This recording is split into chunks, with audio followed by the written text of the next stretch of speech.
Nós temos um tema que é Shalom. Eu penso que totalidade da paz é tudo o que nós precisamos. Eu tenho passado por um ano difícil na família. Eu perdi 3 primos em um mês e 2 tias. E a família toda cobra muito da gente, né? Porque você é o pastor e você tem que dar uma palavra. Eu tive que fazer gravações, tudo distante. Eu notei o seguinte, que o que mais as pessoas precisam é de paz. Eu lembro de uma frase que eu ouvi de um pastor chamado Graham Cooke. Ele disse: nada é mais poderoso do que a paz. Fiquei sempre pensando nisso, que poder há na paz, né? Quando você liga a alegria, o amor, a gente fala tanto, mas tudo isso é para gerar o quê? Paz, né? O amor vai gerar o quê no ambiente? Paz. Alegria vai gerar o quê no ambiente? Paz, não é? Aí você começa a descobrir a força da paz, né? Que o mundo precisa de paz. Que o coração humano precisa de paz. Que os pastores precisam de paz. O país precisa de paz. O mundo precisa de Shalom. E o que menos tem tido no planeta é tempo de paz. A história tem sido a história de aflição, tem sido a história de guerra, não tem sido uma história de paz. Mas agora eu quero que você veja comigo na Bíblia. Eu quero dar uma passeada aqui para vocês entenderem isso. Capítulo 29 de Salmos, versículo 11. Vamos começar com esse texto. Eu vou passar por vários textos para vocês observarem que a Bíblia tem um itinerário de paz. E tem um projeto de paz. E tem um projeto de paz. Quando eu estou falando em paz, estou falando da totalidade da paz, que é Shalom. Capítulo 29 dos livros de Salmos, versículo 11. Vamos ler? O Senhor dá força. Agora há pouco foi cantado isto, né? E foi afirmado pelo pastor. O Senhor dá força ao seu povo. Quem aqui precisa de força? Força para viver, força para existir, força para caminhar. O Senhor dá força ao seu povo. O Senhor dá ao seu povo a bênção da paz. A bênção de Shalom. Quem dá? Deus. Esse é o tema desta manhã. A bênção da paz. A bênção da paz. Eu quero a bênção da paz. Eu quero pedir a bênção da paz. O Senhor dá força ao seu povo. O Senhor dá ao seu povo a bênção da paz. Senhor, nós queremos a bênção da paz. Eu quero que enquanto estou falando você esteja sendo curado. A primeira pessoa que precisa ser curada aqui sou eu mesmo. Eu quero a bênção da paz nas minhas emoções. A bênção da paz no meu corpo. A bênção da paz no meu físico. A bênção da paz nos órgãos físicos. A bênção da paz nos meus relacionamentos. A bênção da paz no meu relacionamento com o Pai. No meu relacionamento com o Espírito Santo. Eu preciso da bênção da paz no relacionamento familiar. No relacionamento profissional. No relacionamento ministerial. Eu preciso da bênção de paz na minha cidade. Eu preciso da bênção da paz no meu estado. Eu preciso da bênção da paz no meu país. Eu preciso da bênção da paz no meu planeta. Vamos ler de novo o texto? Coloca lá para mim outra vez. O Senhor dá. Isto é graça. O Senhor dá. Isto é graça. E o que Ele que dá? Força. A força de Deus. A força do Espírito. A força da realidade, o Senhor dá. Ó, de novo, duas vezes, o Senhor dá ao seu povo a paz, a bênção da paz. Então, nessa introdução, eu quero já abrir essa palavra para dizer a paz, Shalom, é uma bênção do povo de Deus. Shalom é uma bênção para você. Shalom é a totalidade da ação de Deus na minha, na sua vida, na vida da igreja, no meio de todos os conflitos. E nessa introdução eu quero colocar o seguinte: Isaías capítulo 57, versículo 21, é um texto que me faz olhar muita coisa que quando tudo começou na minha vida na pregação. Olha a força desse texto: para os ímpios não há paz, diz o meu Deus. Para os ímpios não há paz, diz o meu Deus. Eu vou dizer uma coisa para vocês, foi um dos primeiros sermões, uma das primeiras mensagens que eu preguei na minha vida. Eu tinha feito 17 anos. Eu fiz a primeira viagem missionária com os irmãos lá em Arapongas, antes de começar o Instituto Bíblico. Eu fui para uma cidade chamada Sengés, né? Na casa da bisavó de uma membro aqui da nossa igreja, né? Que o avô faleceu recentemente lá na Assembleia de Deus. E até hoje eu me lembro porque eu preguei sobre isso. Para os ímpios não há paz. E um dos tios dela se converteu ali e falou assim: aquele dia eu entendi o Evangelho. Foi de uma forma assim tão linda e tão maravilhosa. Eu tinha 17 anos. E antes dele falecer, ele chegou para mim e disse: você se lembra, quando você tinha 17 anos, aqui em Londrina, ele chegou para mim e disse: você lembra o que você pregou? Eu disse: não lembro. Você pregou isto. Eu falei: puxa, agora lembrei, é isso mesmo. Para o ímpio não há paz, diz o meu Deus. Há um novo caminho para nós. Tá, sabe, gente, então quando esse tema começou a voltar, e nós começamos a pensar isto no ministério pastoral, que nós temos que falar sobre a paz, eu me lembrei disso. O ímpio não tem paz.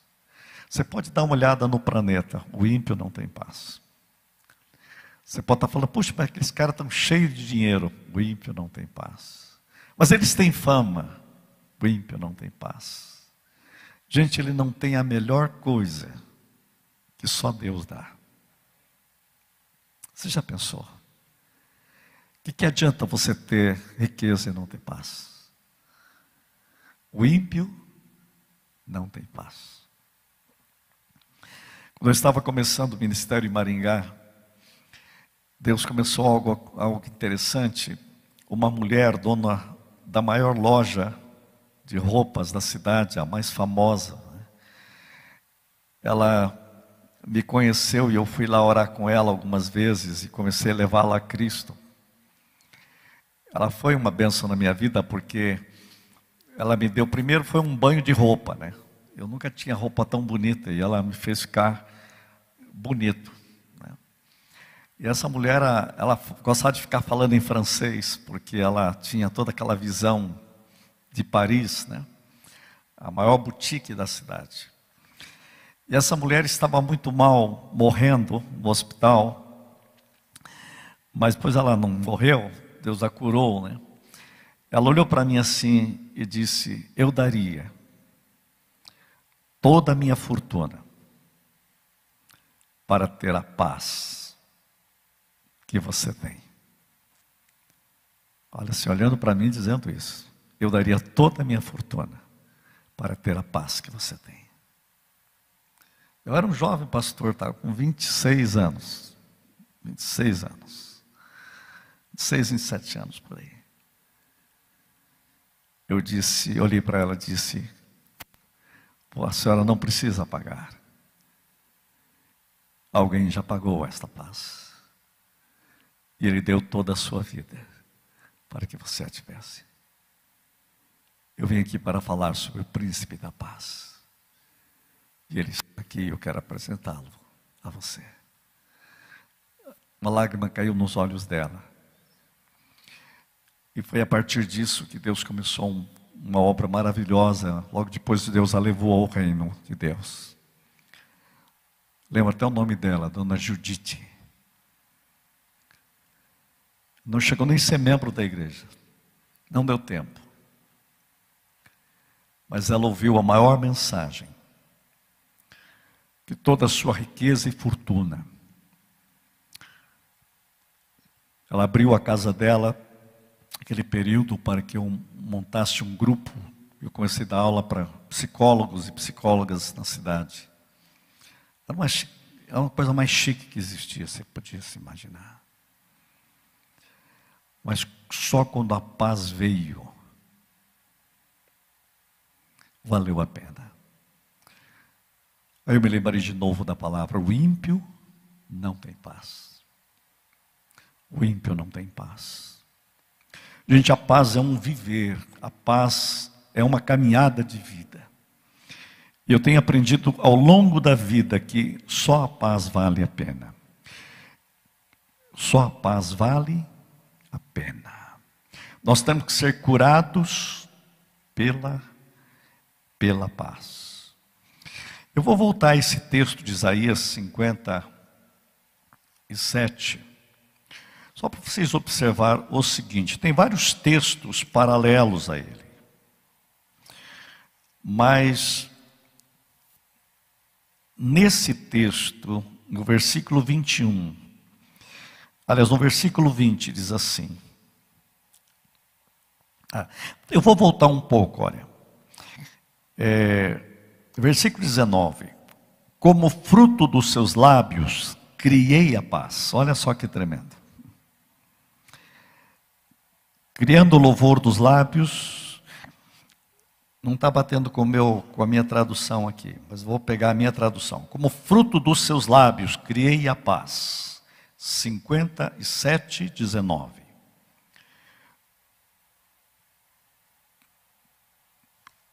Na minha tradução diz: como fruto dos seus lábios, criei a paz. Paz para os que estão longe e paz para os que estão perto. Diz o Senhor: eu o sararei. Eu o sararei. Eu o sararei.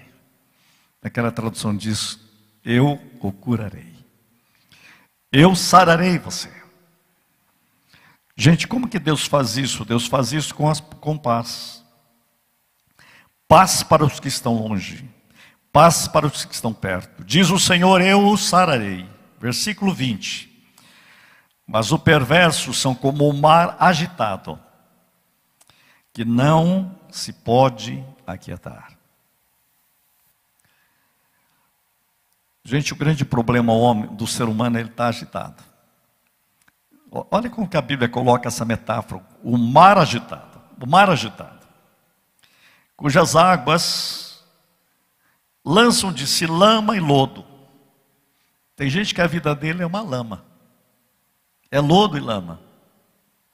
Por quê? Porque para o perverso, diz o meu Deus, não há paz.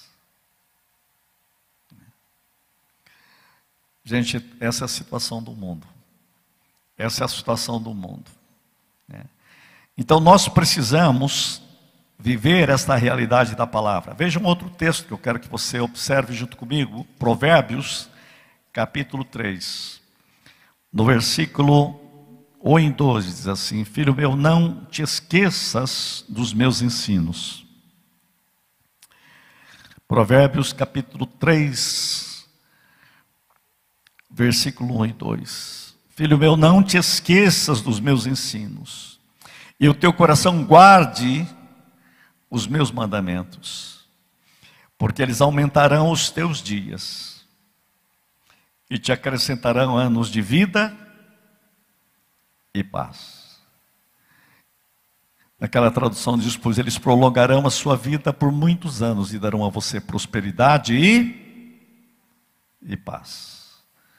Prosperidade e paz. Essa é a grande possibilidade de Deus. Deus quer trabalhar sua vida com essa realidade da paz. Deus está dizendo, há um caminho para viver. Paz é um modo de viver. Paz é um jeito de viver. Paz é um caminho de vitória. E Deus quer acrescentar à sua vida prosperidade e paz. Veja, a bênção da paz. Essa é a minha palavra para você. Há uma bênção da paz que Deus promete, que Deus quer fazer na sua vida. Romanos capítulo 14, versículo 19. Também tem essa força dessa bênção da paz. Romanos capítulo 14, versículo 19. Por isso esforcemo-nos em promover tudo quanto conduz à paz e à edificação mútua. Sabe o que eu quero dizer com você nessa palavra? Deus quer nos dar um caminho de vitória. Deus quer nos dar um caminho de vitória. A Bíblia diz que nós devemos seguir as coisas da paz e também as da edificação de uns para com os outros. Paz tem que ser algo que nós queremos, e paz é uma bênção de Deus para a vida da igreja. Gente, eu queria dizer para vocês que o caos humano tem sido o caos de aflição. O ser humano, quando ele caiu, ele perdeu a paz com Deus. Quando ele caiu, ele perdeu a paz com ele mesmo. A queda trouxe queda de paz com Deus, paz com ele mesmo. Sem Deus, ele perdeu a paz com o seu Criador. Sem Deus, ele perdeu a paz consigo mesmo. Sem Deus, ele perdeu a paz com o próximo. A história do ser humano é a história do caos. Adão e Eva já começam a ter problemas com o filho, com os filhos. E o resultado é crise internacional, é crise das nações, é crise das línguas. A Torre de Babel é a crise da paz, é a crise da confusão humana. E Deus invade essa história, porque Ele tem, eu diria para você que Ele perdeu paz com Deus, paz consigo, paz com o próximo, paz social, paz internacional. O Evangelho é o oposto disso. Então a história do ser humano é uma história de aflição. Quando eu olho para este planeta nesses dias, gente, eu sei que todo mundo está muito preocupado com muitas coisas pessoais. Mas eu quero dizer para você, se você abrir os olhos agora e olhar o planeta, nós estamos numa crise mundial. O mundo está em guerra. Há uma guerra nas nações. Há uma guerra nas ruas. Nós vamos ver nos próximos tempos tanto povo nas ruas, em crise. E o grande problema é paz. O problema, falta paz. Vocês têm que estar muito conscientes que só Deus pode dar a bênção da paz. As crises serão sem limites. Ninguém se entende. Quando você olha se você entrar na internet, você vê briga uma atrás da outra. Só conflito. Tem hora que você tem que ver um pouco de longe para ver se aquilo não te pega. Se vocês quiserem ter paz, a primeira coisa que você tem que fugir um pouco é de ficar assistindo muita notícia, ou talvez assistir nenhuma. Porque a história é simplesmente aflição. O império das trevas corre solto. Quando eu olho as notícias, o único texto bíblico que vem na minha mente é: o mundo jaz no maligno. Mas a igreja, Deus abençoa o seu povo com paz. Nós temos que dizer: Senhor, nós precisamos da tua paz. Por isso que eu quero declarar uma palavra. Recentemente eu preguei aqui: haja luz, né? Eu queria que você profetizasse e dissesse: haja paz. Haja paz, Senhor. Shalom sobre a igreja. Shalom sobre as famílias. Haja paz no nosso país. A Bíblia diz que temos que orar para que haja paz. A Bíblia diz para orar pelas autoridades para que haja paz. Porque quem dá paz? Deus é que dá paz. Orar pelas instituições para que haja paz. Não adianta a gente ficar falando mal das instituições. Nós temos algo mais do que todos podem ter. O que é? O Deus da paz. O Deus da paz abençoe o Brasil. O Deus da paz abençoe a sua família. O Deus da paz abençoe a sua vida. O Deus da paz invada a igreja. As aflições dos lares. Porque as enfermidades tiram a paz. O medo, gente, é terrível o medo. Eu conversava com algumas pessoas recentemente que estavam com o problema da enfermidade, tendo que entrar, por exemplo, numa UTI. Gente, a única coisa que ele precisa é de paz. Você imagina, eu vi cada história, gente, você chora e chega a doer. Não é choro, é dor. É angústia. Sabe, as pessoas estão passando por Getsêmanes. Sabe, lembra que Jesus chegou a suar sangue no Getsêmane.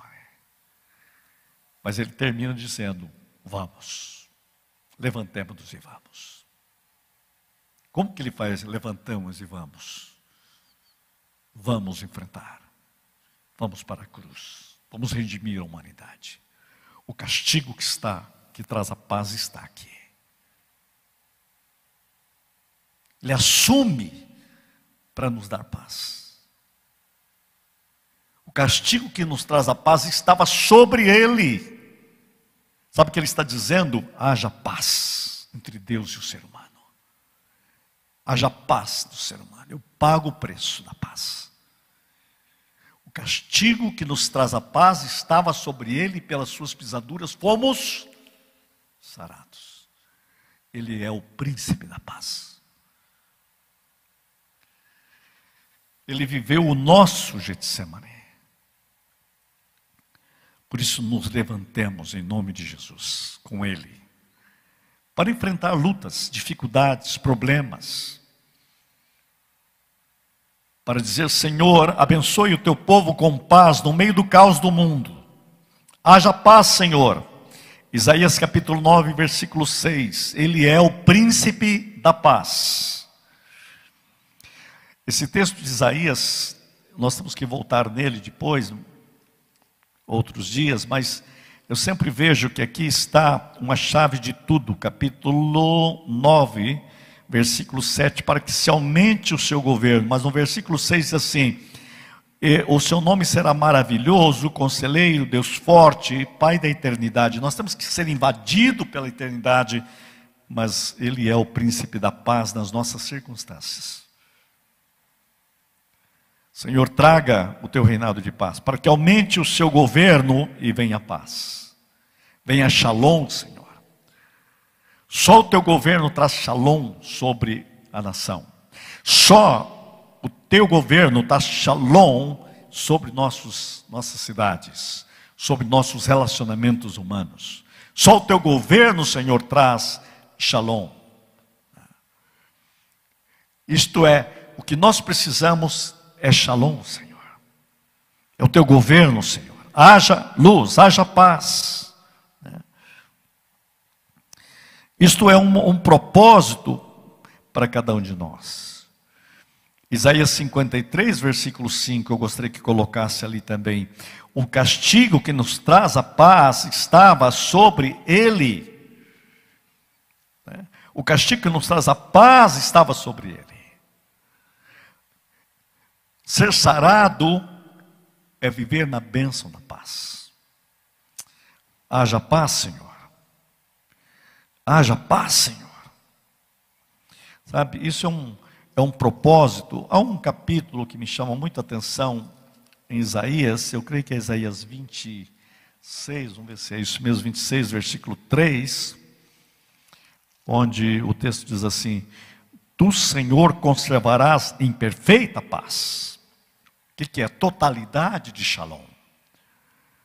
O Senhor vai dar em perfeita paz aquele cujo propósito é firme, Senhor. O meu propósito é alinhar a minha vida contigo. O meu propósito é a vida de Cristo em mim, a vida de Cristo em nós. Este é o meu propósito.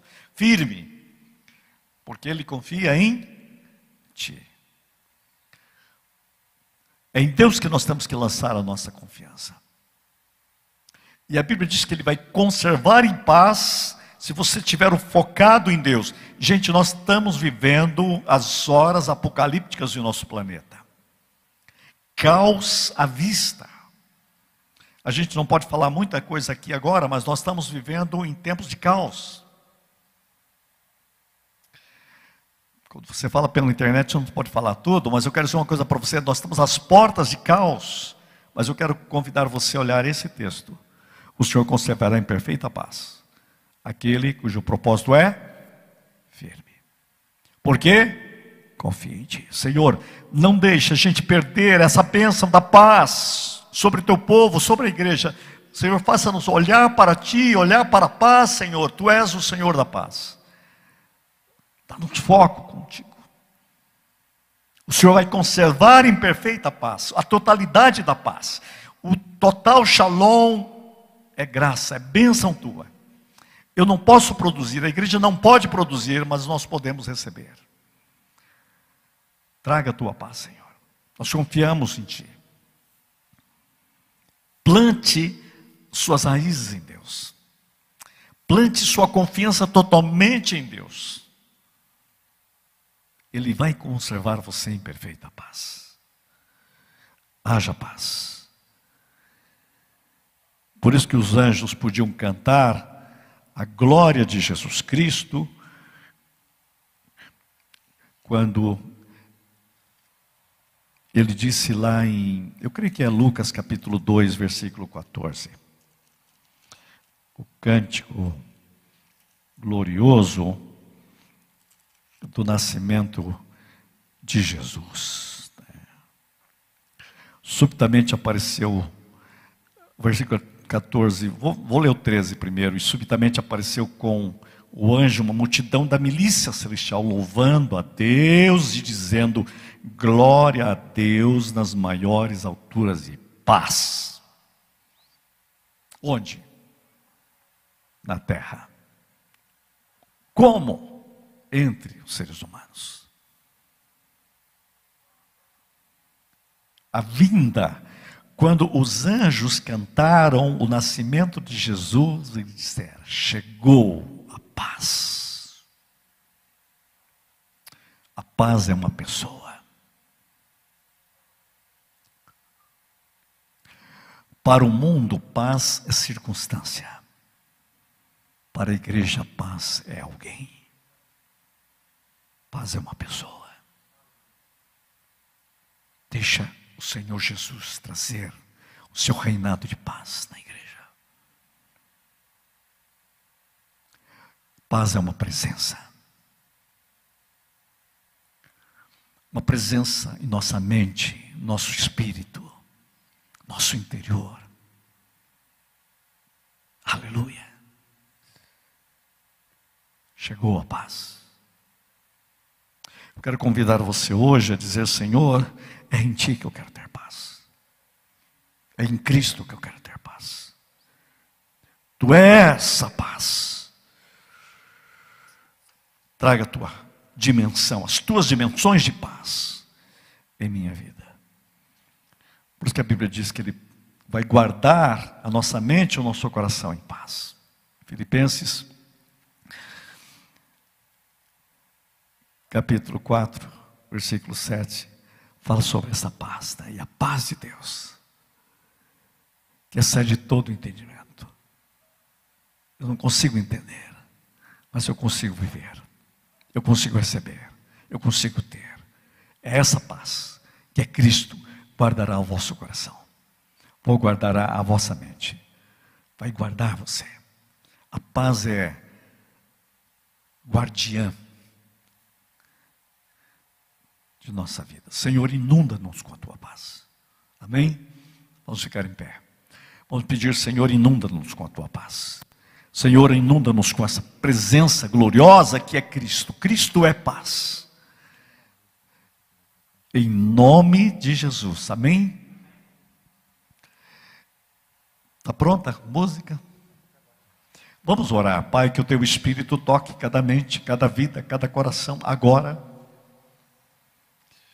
Que cada um de nós possamos viver a verdade do que pregamos hoje. A tua palavra, ela nos dá vida. Jesus, tu és a nossa paz. Paz para nós é uma presença.